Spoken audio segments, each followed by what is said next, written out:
सबके साथ अध्यक्ष और इस आने वाले समय में संघर्ष के नेतृत्व करता आदरणीय जीतू पटवारी जी को जोरदार तालियों के साथ।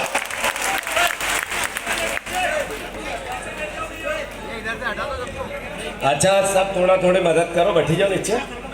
भैया सही है गलत? थोड़ा थोड़ा बैठी जाओ यार, थोड़ा थोड़ा बैठी जाओ। नहीं तिलक वाला भैया बैठी जाओ यार, बैठो थोड़ा बैठियो, तुम भी बैठियो। सेवादल वाला भैया बैठी जाओ। एक दूसरे से सब हाथम बात पड़ी रहे जैसे लड़ाई करी रहे। चलो बैठी जाओ, बैठिए सगड़ा बैठिए, तुम भी बैठिए। भारत माता की। थोड़ा थका हुआ दिख रहा है। भारत माता की। थका हुआ दिख रहा है।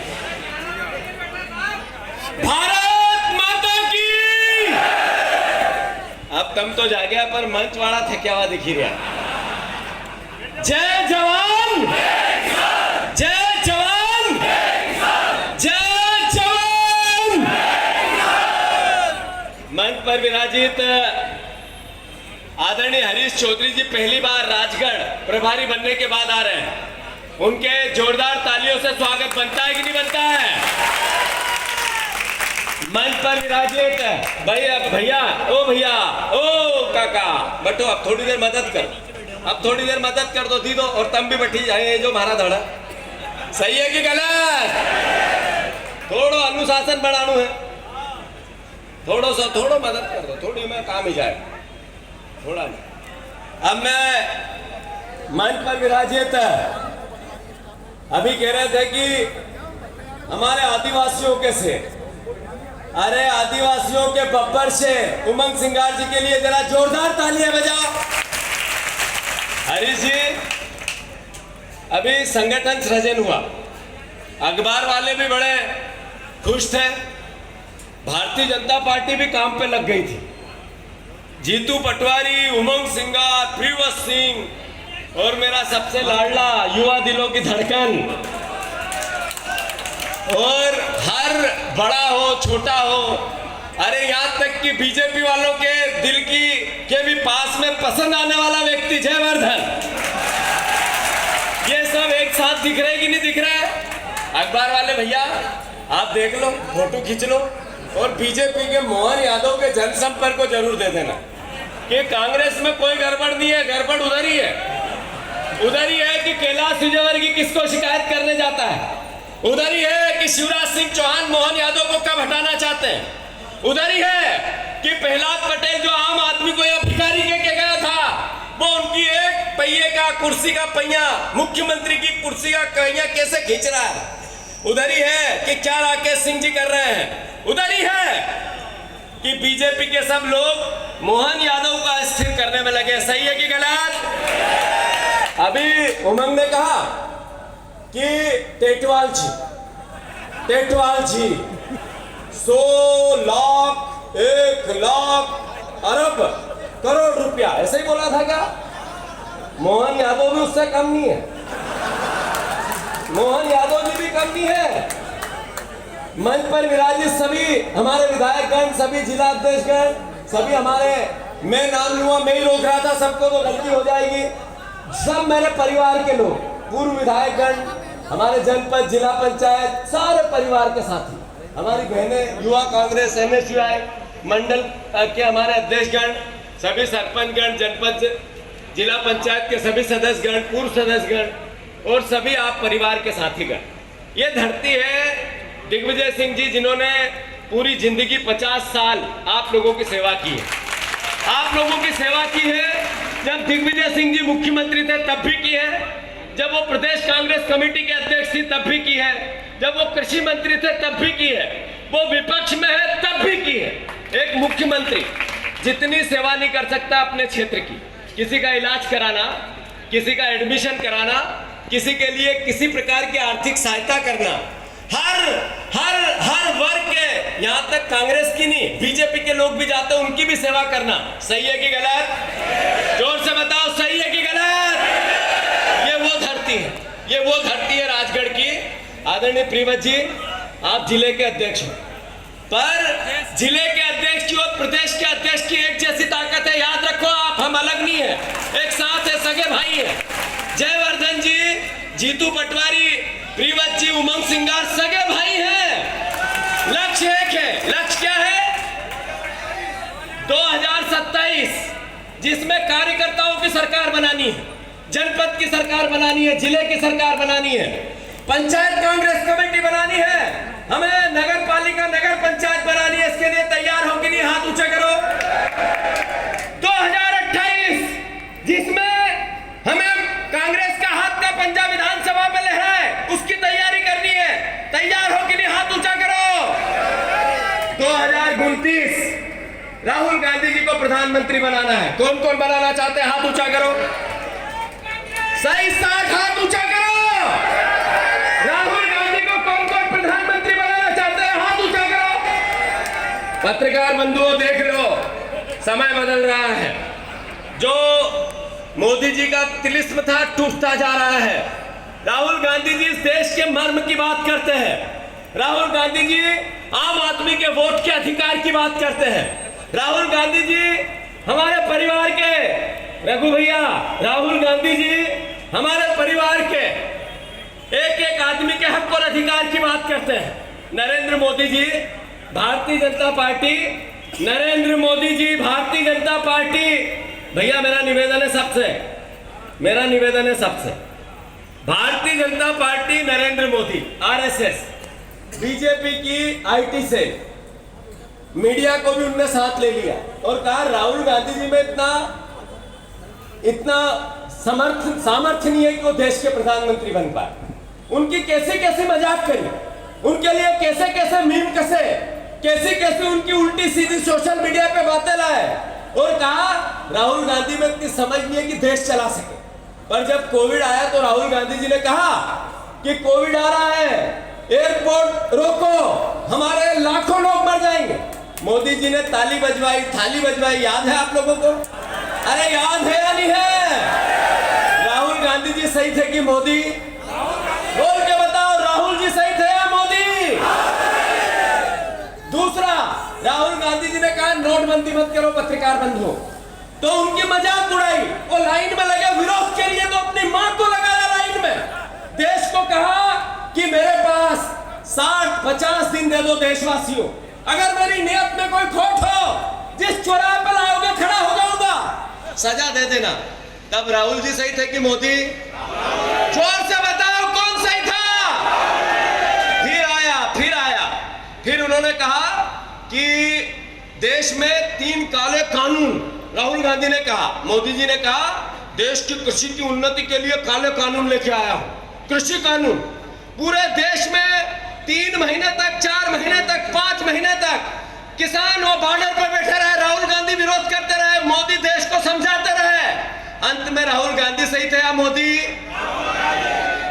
फिर अभी आया जीएसटी 4 तरह की, राहुल गांधी जी की मजाक उड़ाई। 9 साल तक लोगों को चूसते रहे, व्यापारियों से लूटते रहे, हर तरह की अराजकता करते रहे, हर तरह का व्यापार समाप्त हो गया और राहुल गांधी जब उसका विरोध करते थे तो उनकी मजाक उड़ाते थे। फिर जीएसटी में जो राहुल गांधी ने कहा वही आखिरी 9 साल बाद मोदी जी की पिछली अकल में अकल आई और वही किया जो राहुल गांधी ने कहा। सही है कि गलत? फिर जातिगत जनगणना, याद है पत्रकार भाइयों? जातिगत जनगणना, जात पात की जो करेगा बात उसको मारूंगा मैं लात, ये गडकरी जी ने कहा था। कटोगे भटोगे तो कटोगे। वो गंजे से एक मुख्यमंत्री है यूपी के, भगवा में, वो कह रहे थे। सही है गलत? बात इतनी है, हर देश के प्रधानमंत्री का सम्मान, देश के हर मुख्यमंत्री का सम्मान, पर आखिर एक विपक्ष का नेता आवाज देता है कि इस देश में वोट चोरी हो रही है, तो क्यों कह रहा है? कोई चुनाव है क्या? कोई ये राजनीतिक मुद्दा है क्या? जब राहुल गांधी जी इस पीड़ा को देश के सामने ला रहे हैं तो चुनाव आयोग जवाब नहीं देता। जवाब देता बीजेपी का अनुराग ठाकुर, जवाब देते बीजेपी के प्रवक्ता, जवाब देते नरेंद्र मोदी, जवाब देते अमित शाह। चुनाव आयोग का काम आप क्यों कर रहे हैं? अगर चुनाव आयोग निष्पक्ष है, देश का विपक्ष का नेता आवाज दे रहा है, गलती बता रहा है, साक्ष्य दे रहा है, तो चुनाव आयोग को बात करनी चाहिए। बीजेपी क्यों करती है? चोर की दाढ़ी में तिनका है या नहीं है? बात इतनी है, बात इतनी है। एक ही उदाहरण है जिससे समझ लो कि राहुल गांधी सही है, और आपके मुंह में जबान लाओ, बोलो, जगह जगह बात करो, होटलों पे बैठो, होटलों पे बैठो, पत्रकारों पे बैठो, डरो मत। राहुल गांधी एक सच्चा नेता है, याद रखो इस बात को। राहुल गांधी जिन्होंने कहा कि वोट चोरी हो रही, तो ऐसे ही नहीं कहा। पहले मुख्य निर्वाचन आयुक्त की नियुक्ति होती थी, उसमें 3 लोग होते थे। एक होते थे देश के प्रधानमंत्री, एक होते थे देश के विपक्ष के नेता, और तीसरा आदमी होता था जो सर्वोच्च न्यायालय का मुख्य न्यायाधीश होता था। मोदी जी आए, उन्होंने मुख्य न्यायाधीश को अलग किया, अमित शाह को उसकी जगह बिठा दिया। अब 2 लोगों का चयन करना 3 में से, एक है अमित शाह, दूसरा है नरेंद्र मोदी। वो अपने आदमी को बिठाएंगे जो उनकी सुने, या राहुल गांधी के आदमी को बिठाएंगे, या निष्पक्ष आदमी को बिठाएंगे? पहला क्राइम नरेंद्र मोदी ने किया, भारतीय जनता पार्टी ने किया, प्रहार किया उन्होंने लोकतंत्र की मर्यादा पे, उन्होंने आपके वोट के अधिकार पे। ये देश 80 साल आने वाला अगले साल, अगर अमर है इसका लोकतंत्र, तो वोट पे विश्वास है, विश्वास है लोकतंत्र पे, संविधान पे भरोसा है, हमें न्याय मिलेगा। आम आदमी में इसकी इच्छा शक्ति है। राहुल गांधी अगर इसकी बात करते हैं, इसकी लड़ाई लड़ते, तो कोई गलत करते हैं? अरे गलत करते हैं क्या? तो फिर से राहुल गांधी प्रधानमंत्री बनना चाहिए कि नहीं बनना चाहिए? प्रधानमंत्री राहुल गांधी पत्रकार बंधुओं बनना चाहिए। आवाज आने लगी है। मैं अनुरोध करना चाहता हूं, हमारे भाई ने बहुत बात कही, बहुत बात कही, बहुत बातें भी हुई, पर हमारे मोहन यादव की बात तो करनी पड़ेगी यार। करनी चाहिए कि नहीं करनी चाहिए? मंच बताओ, करनी चाहिए कि नहीं करनी चाहिए? रघु भैया, मोहन भैया भाषण देते हैं, अपना मोहन भैया भाषण दे, या पड़ोस का है, अपना जैसा विधायक था, यहाँ का प्रभारी मंत्री था, मार से ज्यादा तो तुम जानो, सही है गलत? अभी चंदर गिरो तो कहीं कि 5000 रुपया सर सर्किट हाउस में बैठे रहता था, सही है नहीं? बात महकली वाला में हुनी गिरो भैया, मेरे को मत फंसवा देना चंदर, क्योंकि मेरे खिलाफ वो पुलिस और एसपी को लगाए रखता है, फायर कर देगा नहीं तो। सही है गलत? पर मोहन यादव जी से अभी एक खेत में गए हरीश भैया, मोहन यादव जी सोयाबीन के खेत में, तो कहने लगे अरे तुअर का डांडला ना महका कहीं दिखा हुआ, तुअर का डांडला बहुत देखा मैंने। अरे भैया थका तुअर का डांडला नहीं बताए, थके नहीं तुअर का बीमा का पैसा को हिसाब बताए, थका तुअर नहीं निकली रही को मुआवजा दे यो बताए, तने यूरिया नहीं दियो जगह तुअर की यह हाल लिखी यो बताए, हारे यो बताए कि खेत में इतना इतना कीचड़ है, अब वहां जगह ना वह हाईवेस्टर उतरे ना छोटी मशीन उतरा, काटना में मेरा पैसा लागी रहा है, यो बताए। सही है कि गलत? अरे ये बताओ मुझे, ये तुअर के डांडले दिखते हैं, ये तुअर के डांडले तो आपने देखे, पर इसमें सोयाबीन नहीं दिख रही, वो नहीं दिखी मोहन भैया, वो नहीं दिखी आपको? अरे प्याज, प्याज कुड़ लगाओ, जरा हाथ ऊंचो करो, ये प्याज देखा जरा, ये प्याज कीका घरा भी रखा है, उठो जरा, रुको जरा, ये प्याज बोल सर हरीश भैया, ये प्याज लगाने पड़ते हैं, पहले रुक रखी दो दादा, रखी दो, पहले इसका कण उड़ाना पड़ता है, 2 महीने तक कण की व्यवस्था देखो, बड़ी नहीं जाए, ढंग से पानी फेरो, सवेरा मई से उठी 5 बजे को पानी फेरो, फिर देख लो दवा से उड़ो जिससे कण में बीमारी नहीं लागे, 2 महीना तक उनकी देख रेख करो, फिर रोपा निकालो, रोपा चोपो, 4 महीने तक उस कांदे को, प्याज को सही करने के लिए फिर उसमें दिन रात मेहनत करो, फिर प्याज को निकाल लो, अगर पानी वानी और सब नहीं गिरा तो उसको निकाल लो, और फिर घर में ले जाओ, फिर नीचे पंखे लगाओ, फिर ऊपर पंखे लगाओ, फिर जाली लगाओ, फिर उसमें भरो, और फिर 6 महीना तक उसकी देख रेख करो। सही है कि गलत? ऐसे बच्चा भी 9 महीने उसकी भी देख रेख करनी पड़ती, इसकी 11 महीने देख रेख करनी पड़ती। सही है गलत? अभी प्याज के भाव है 4 रुपए से 8 रुपए, और इसकी लागत है 12 रुपए से 14 रुपए। सही है कि गलत? पहले के मुख्यमंत्री थे शिवराज, उनकी मैं तारीफ करूंगा। जब भी हम प्याज की बात, मैंने एक प्याज का आंदोलन किया था, याद है आप, बहुत साल पहले, तो उन्होंने कहा भावांतर योजना लाएंगे, कहा था। जब मैंने गेहूं की बात की तो दिया नहीं मैंने, पर चुनाव के पहले झूठ जरूर बोल दिया कि 2700 देंगे। सही है कि गलत? ये मोहन यादव जी ऐसा मुख्यमंत्री बने हो, कभी फिकर ही नहीं कई बार। अरे प्रदेश पे कर्जो है, तो एक मुख्यमंत्री की एक ललक होती है कि मुझे अवसर मिला है, मैं कर्ज कैसे कम करूं, इसके लिए कैसे प्रयास करूं, कैसे प्लानिंग करूं, कैसे अधिकारियों के साथ बैठूं और फिर उसके लिए सुधार करूं। यह अकल नहीं आती। कर्ज कैसे लूं और कर्ज का ब्याज कर्ज लेके कैसे दूं और वो कर्ज लेके कैसे कैसे बड़ा पांडाल लगाऊं, बड़ा माइक लूं और फिर उस पर भाषण दूं।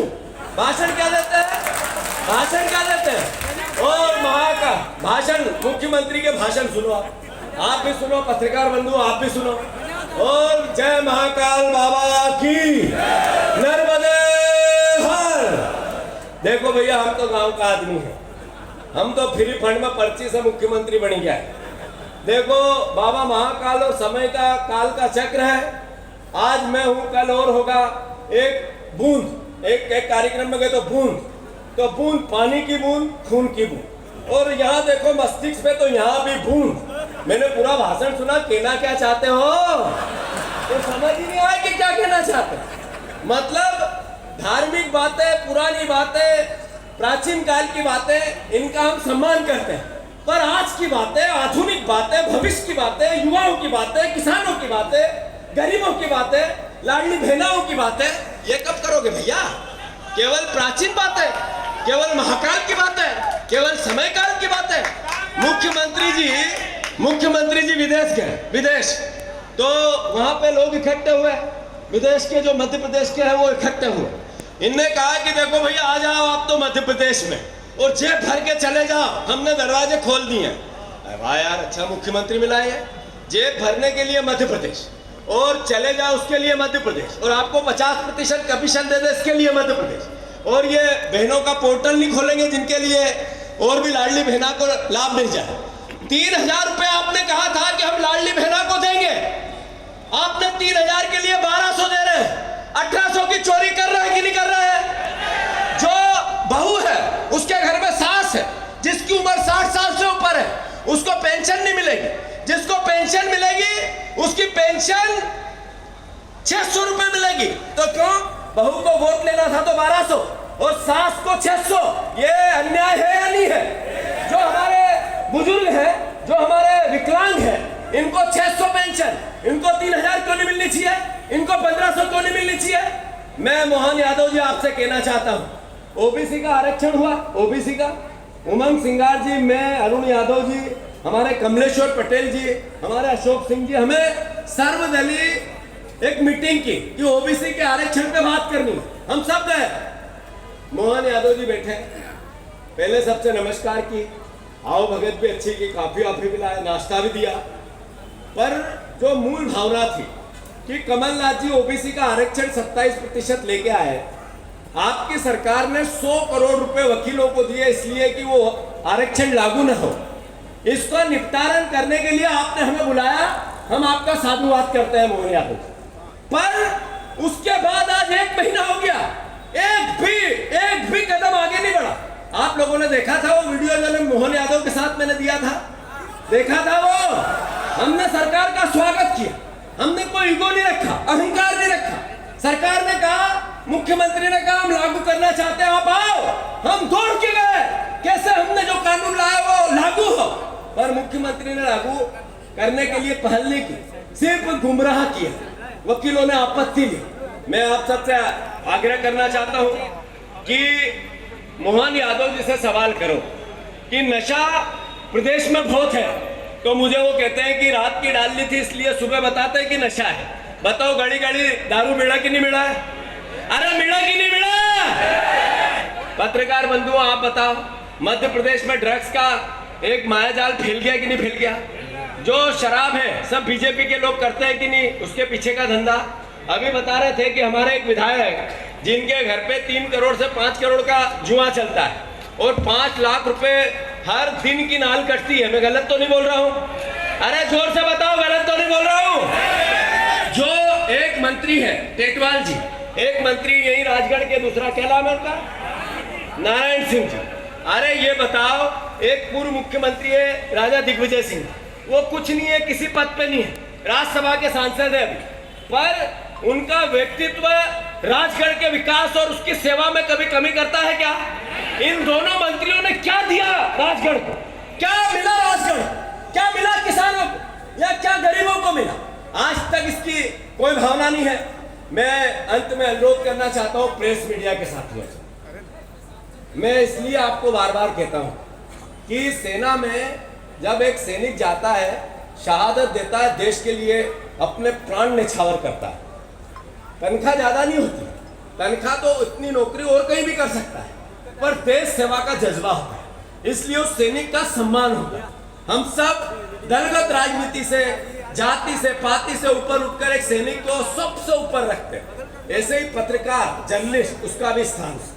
जो पत्रकार है वो कहीं और नौकरी कर लेगा, कहीं व्यापार धंधा कर लेगा, कहीं छोटी मोटी काम धंधा डाल लेगा, कहीं खेती कर लेगा, सब छोड़कर वो जर्नलिज्म में आता है। इसलिए कि मैं सच्ची और अच्छी बातें करूंगा, मैं देश की इस माध्यम से सेवा करूंगा और 100% जर्नलिस्ट सेवा करना भी चाहते हैं, मैं उनका सम्मान करता हूं। पर नरेंद्र मोदी ने कैसी व्यवस्था बना दी? जो मीडिया हाउस है, उस मीडिया हाउस का जो अर्थ है, जो उसका आवक जावक है, 90% सरकार पर डिपेंडेंसी हो गई। अगर सरकार चाहेगी तो विज्ञापन देगी, उससे उस मीडिया संस्थान का कामकाज चलेगा, उसके पत्रकारों की तनख्वाह जाएगी। अगर सरकार ने वो पैसा रोक लिया, विज्ञापन रोक लिए, तो वो संस्थान डैमेज हो जाएगा, कोलैप्स हो जाएगा। इससे क्या हुआ? इससे ये हुआ कि मीडिया को अब सरकार की बात करनी पड़ती है। आखिर ये देश के लिए चौथा स्तंभ, जिसकी निष्पक्षता थी कि जीतू पटवारी कुछ कहे तो उसको डांट लगाए, फटकार लगाए, रोक लगाए, उसको क्रिटिसिज्म करे। कोई नेता गलत बात करे तो उसको लिखकर साहित्यिक तरीके से उसको सावल में लेके आए। उस मीडिया को नरेंद्र मोदी ने कब्जे में ले लिया। क्यों? क्योंकि आर्थिक मॉडल ऐसा बना दिया, व्यापार व्यवसाय चौपट। व्यापार व्यवसाय से जो विज्ञापन मिलते थे प्राइवेट सेक्टर में, वो 10% बच गए। काम धंधा है नहीं लोगों के पास, इसलिए उसका असर मीडिया पे आ रहा है। अरे राहुल गांधी जी जब वोट की चोरी की बात करते हैं तो मीडिया का, पत्रकार का, सब साथियों का उनके साथ आवाज है कि नहीं है भाइयों? आपकी आवाज सही बताओ, है या नहीं है? मुंह से बता दो, बोलो मत, है या नहीं है? सब मुंह हिला रहे हैं कि बिल्कुल राहुल गांधी सही कह रहे हैं। तो पत्रकारों का सम्मान करो। ये नरेंद्र मोदी के चुंगल से छूटने वाले हैं, ये अपने विपक्ष के और देश के साथ आने वाले हैं। मीडिया हाउसों के खिलाफ देश की जनता का जनमानस बनने वाला है। आप हमारे पत्रकार भाई, वो एक यहाँ का अपना राजगढ़ का, हमारो राजगढ़ को एक कृष्णपाल है, उन्हीं दिखी रहा आज, कई नाम है कृष्णपाल, कहाँ है वो बहुत भयंकर सवाल करता है। वो उसके सवाल ऐसे होते हैं, सही है गलत?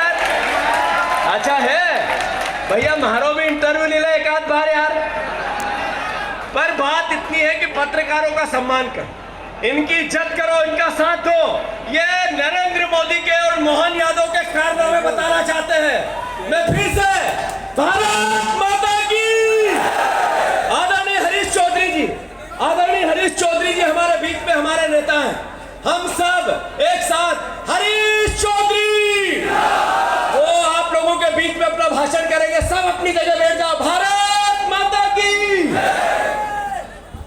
बोलो बाबा रामदेव जी महाराज की। अब यह क्यों बुला रही मैंने? इसलिए बुलाई कि हरीश चौधरी जी बाबा रामदेव जी महाराज की धरती कश्मीर से आते हैं। ये बाड़मेर जिले से आते हैं, जहां बाबा रामदेव जी महाराज की जन्मस्थली है। और आज बाड़मेर से चलकर हमारे प्रदेश के प्रभारी हमारे बीच में आए। ताली बजा के हम उनका स्वागत करें साथियों। और जो साथी खड़े खुशालदा बैठ गया, भी बाड़मेर से चल के आया, तू नाटाराम जाबा की कर रहे हो? जो साथी बैठ जाओ दादा, और बैठ जाओ वहां पे सब।